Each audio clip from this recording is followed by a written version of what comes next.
pieces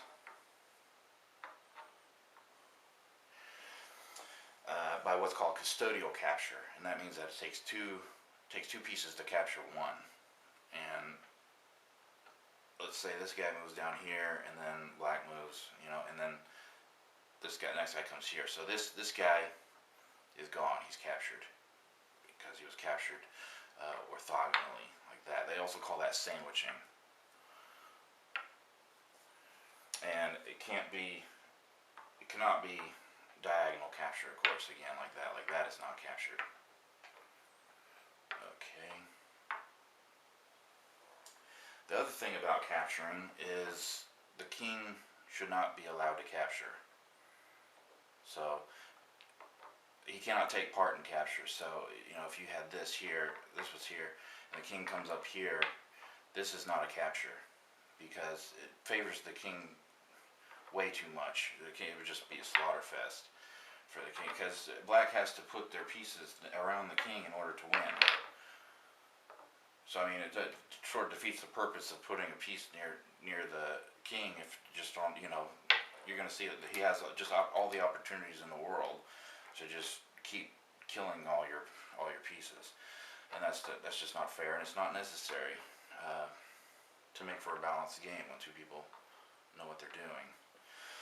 So the last thing about capturing, about this third rule here, is landing. Here, let me use this one. Landing between two pieces is okay. It's safe. So this player can play here, and he's laid his piece in between the two here, and he's just not captured. He's not captured at all. Has to be the two opponent's pieces.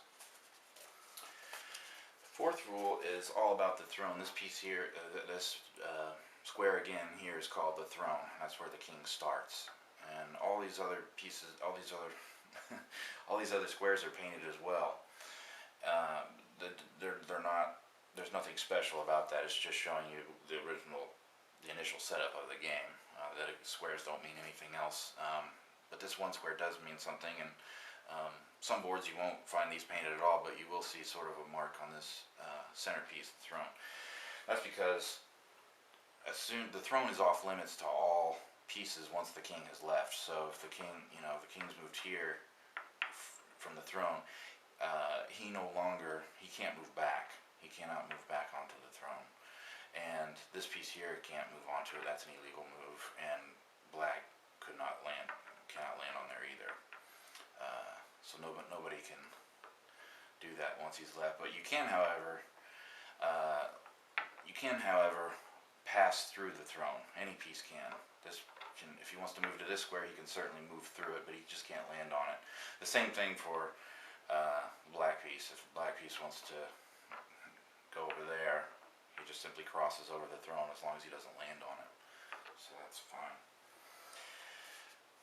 The last thing about the throne rule, rule number 4, is that pieces other than the king cannot be captured against the throne. So if this piece is here, this piece moves here, he's not captured.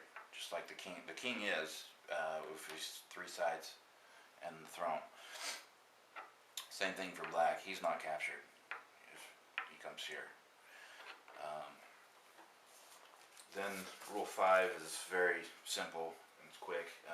The king side should move first, and it's rule number 5. That basically what that is, that because of the strategies of the game, when white moves first, again I'm calling these white, not blue. He has a lot of good moves at his disposal. Black moves first. Black doesn't have a whole lot of good moves to make first. He can't move beyond these 2 outer rows, because if he moves here, he's gonna get caught right there. And so he's sort of limited. He needs to be able to move up here. If this piece moved here, you're gonna see that this is a good move, and he's safe. So he's sort of stuck. This piece can't move at all in the first move. This move is terrible.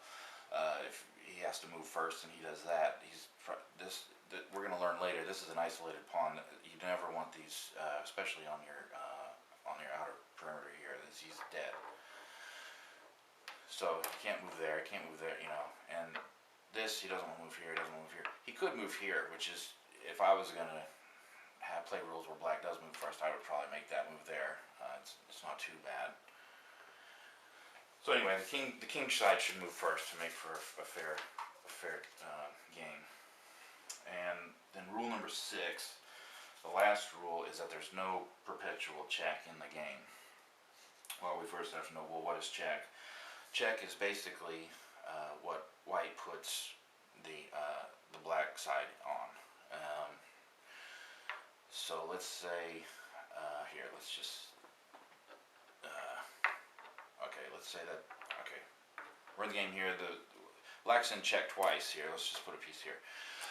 So black is in check here, let's say, you know, he moves here. Now black is in check because on the next move, the king is going to win the game. So, you know, black can do this. That's also you can also call that reichi, by the way, just a little bit of trivia. That's the term used by the Sami who played this game in northern Scandinavia. They were actually the ones who were first documented as when the game was recently discovered in the 18th century. It was because they were seen playing the game, and they called that reichi. Then there's a checkmate, and this is I'll just do this. Let's say this moves here, and then this guy moves there, and okay, and then let's just say this happens. So now we've created here an open row here. This is called tuichi, and this here is checkmate. The game's over. You don't have to finish playing the game because black can't win from this point. If black moves here to block that, he can't block both at the same time. So this would be checkmate or tuichi, and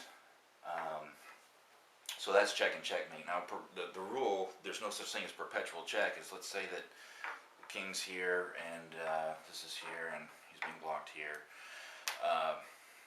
So let's say this here. So let's say that now here he has reichi, check, and let's say black moves here, and then now he's gonna say check again, and black moves here, and then he's check again, black moves, and it just goes on forever. It's perpetual.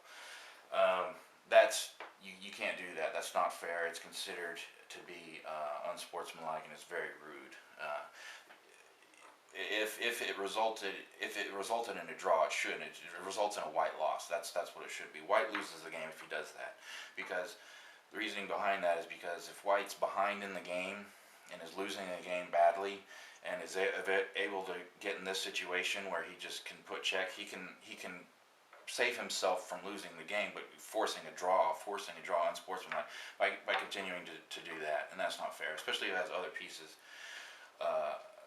that he can play. He should play the other pieces.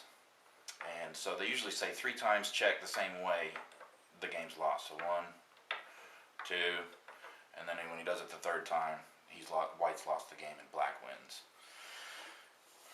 Okay, so now that's the introduction and rules of the game, and next we're going to start discussing the